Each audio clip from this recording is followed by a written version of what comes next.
The Art of War, Orthodoxy and Unorthodoxy.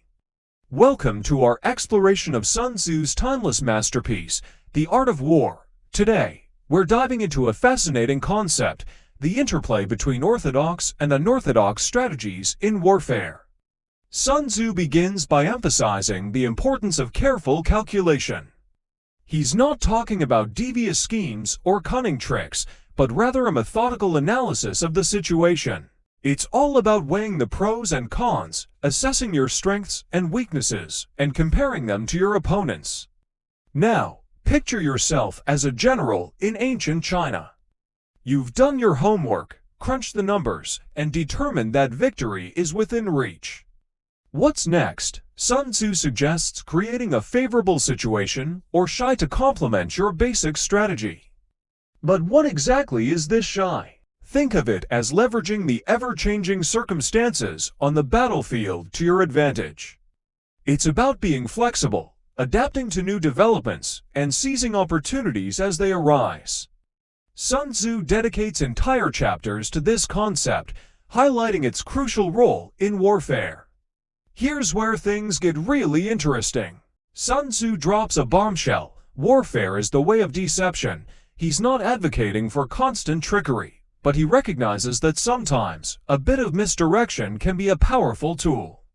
Let's break down some of Sun Tzu's clever tactics. 1. When you're capable, appear incapable. 2. When you're active, appear inactive. 3. When you're near, make it seem like you're far away. 4. When you're far away, create the illusion of being nearby. These strategies are all about keeping your opponent guessing, never letting them get a clear read on your true intentions or capabilities. But Sun Tzu doesn't stop there. He offers a whole arsenal of psychological warfare techniques. 5. Lure your enemy with the promise of gain. 6. Take advantage of their confusion. 7. Prepare for their strengths. 8. Avoid their power when they're strong. 9. Provoke them to anger, then watch them lose focus. 10. Act humble to stoke their arrogance. 11. Tire them out when they're relaxed. 12. Drive wedges between close allies, the ultimate goal. To catch your opponent off guard, striking when they least expect it. Sun Tzu considers these strategies so crucial that he warns against revealing them prematurely.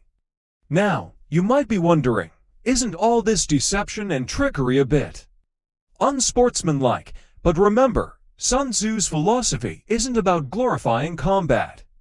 His ideal victory is one achieved without fighting at all. These tactics are meant to minimize bloodshed by outsmarting, rather than outgunning, your opponent. There's a profound lesson here that applies far beyond the battlefield. Sun Tzu teaches us the value of patience and preparation. He argues that true strength lies not in rushing into conflict, but in carefully setting the stage for success. In fact, Sun Tzu considers impatience a major character flaw. The ability to wait for the right moment, to gather intelligence, to make meticulous preparations, these are the hallmarks of a true strategist. Let's fast forward a few centuries to the Tang Dynasty. Emperor Taizong, one of China's most successful rulers, was a big fan of Sun Tzu. He summed up the essence of the art of war in 4 words: mislead in many ways. It's all about creating confusion and prompting your opponent to make mistakes. His trusted general, Li Jing, compared warfare to a game of chess. One wrong move, and you could lose everything. It's a vivid reminder of just how high the stakes are in conflict, and why Sun Tzu's emphasis on careful planning is so crucial. Sun Tzu's wisdom has stood the test of time, offering insights that resonate far beyond the realm of warfare. Whether you're facing challenges in business, politics, or everyday life, there's something to be learned from this ancient master of strategy. The Art of War, Mastering Deception. Now, let's dive deeper into Sun Tzu's 12 strategies of deception. These tactics have been studied and applied by military leaders throughout history, and they offer fascinating insights into the psychology of warfare. Strategy 1. Appear weak when you are strong. One of the most famous examples of this strategy comes from the story of Li Mu, a brilliant general from the Warring States period of ancient China. Picture this: Li Mu is tasked with defending the northern border against the fierce Xiongnu nomads. Instead of rushing into battle, he does something unexpected. For years, he keeps his troops behind walls, refusing to engage the enemy. He trains his soldiers rigorously, but issues only one command: absolutely no fighting. This strategy drives everyone crazy. The Xiongnu can't provoke a fight.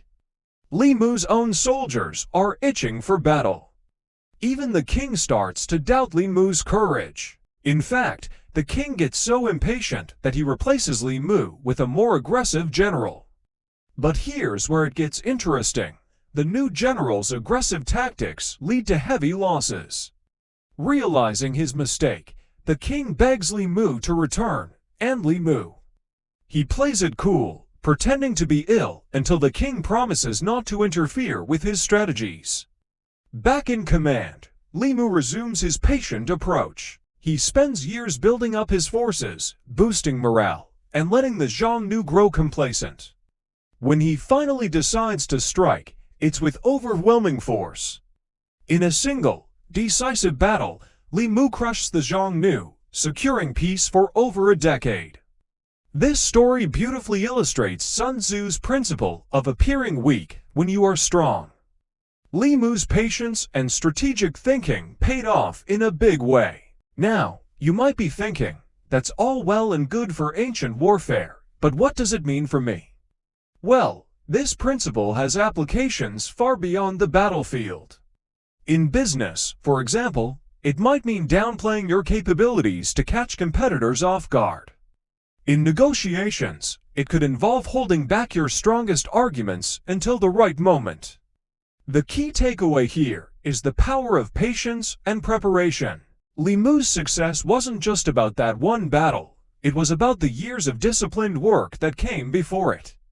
He understood that true victory often comes from solving a problem once and for all, not from a series of small wins that never address the root issue. This brings us to an important point: beware of what we might call anxiety-driven actions. How often do we act not because it's the right time, but because we're feeling anxious or impatient? Li Mu's king almost ruined everything because he couldn't handle the tension of waiting. In our own lives, how many opportunities do we miss because we can't resist the urge to do something? Remember, sometimes the most important work isn't visible from the outside. It's the preparation, the planning, the patient building of strength. And it's the wisdom to wait for the right moment, to let your opponent make a mistake, to let the perfect opportunity reveal itself. Sun Tzu's strategy of appear weak when you are strong isn't about constant deception. It's about understanding the power of perception, the importance of timing, and the strength that comes from patient preparation. Whether you're facing challenges in your career, your personal life, or any other arena, these principles can help you approach problems with greater wisdom and effectiveness. In our next section, we'll explore more of Sun Tzu's deceptive strategies and see how they can apply to modern-day situations. Stay tuned. The Art of War, the Simplicity and Complexity of Deception. Let's continue our exploration of Sun Tzu's strategies with another fascinating tactic: appear inactive when you are active.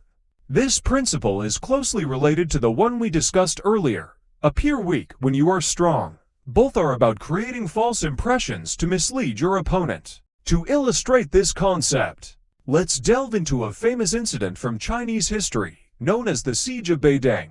This story not only demonstrates the power of deception in warfare, but also offers valuable lessons about decision-making and leadership that are still relevant today. Picture this: it's the early days of the Han Dynasty, and Emperor Liu Bang is feeling confident.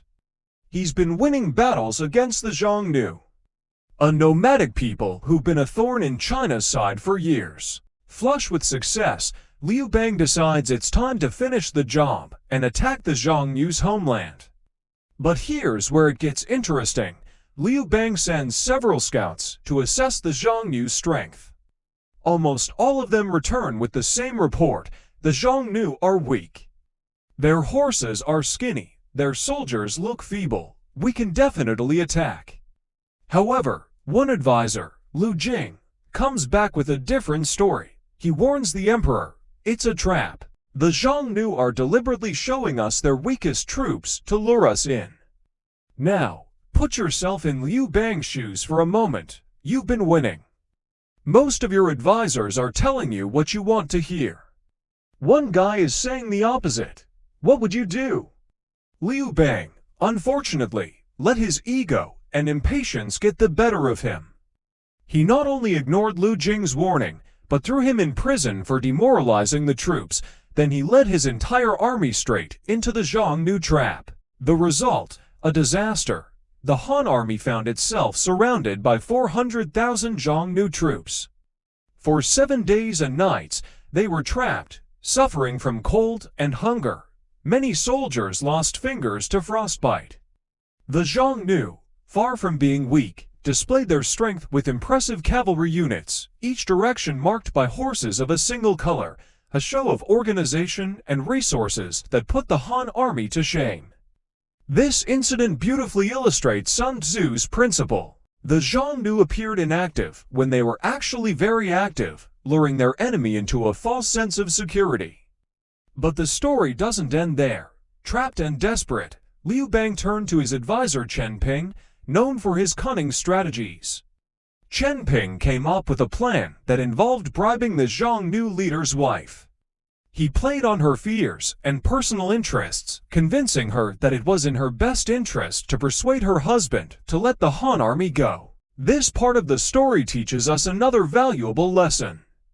In conflict, understanding your opponent's personal motivations can be just as important as assessing their military strength. Now, you might be thinking, these strategies seem pretty simple. Is that all there is to it? And you'd be right. In essence, many of these tactics are quite straightforward. The real challenge lies in their execution. It's like a game of soccer. When a player is about to take a penalty kick, the goalkeeper knows the ball will go either left or right. The difficulty isn't in understanding the possible outcomes, but in making the right decision in the moment. Similarly, in strategy, the key isn't just knowing the tactics, but being able to read the situation correctly and apply the right approach at the right time. And even then, as Liu Bang learned, there's always an element of uncertainty. But perhaps the most important lesson from this story comes after the battle. When Liu Bang returned home, he released Lu Jing from prison and gave him a title of nobility, acknowledging his own mistake. However, he also executed the scouts who had given him the wrong information. This brings us to a crucial point about leadership and decision-making. Zhang Guofan, a famous Chinese statesman, once said that as a leader, the responsibility for decisions ultimately lies with you, not your advisors. Results are never guaranteed, and it's unfair to blame others for the outcomes of your choices. Zhang even wrote in his diary about his struggle with this principle. Even though I understand this, I can't help feeling a bit uncomfortable when I meet an advisor whose suggestion led to a poor outcome. This is my flaw, and I need to work on it. Imagine if Liu Bang had shared even half of Zhang's insight. He might have saved the lives of those scouts and their families. These stories from ancient China offer timeless lessons about strategy, leadership, and human nature. They remind us that while deception can be a powerful tool in conflict, true wisdom lies in understanding ourselves, our decisions, and our responsibilities as leaders. In our next section, we'll explore more of Sun Tzu's strategies and see how they can apply to modern-day situations. Stay tuned.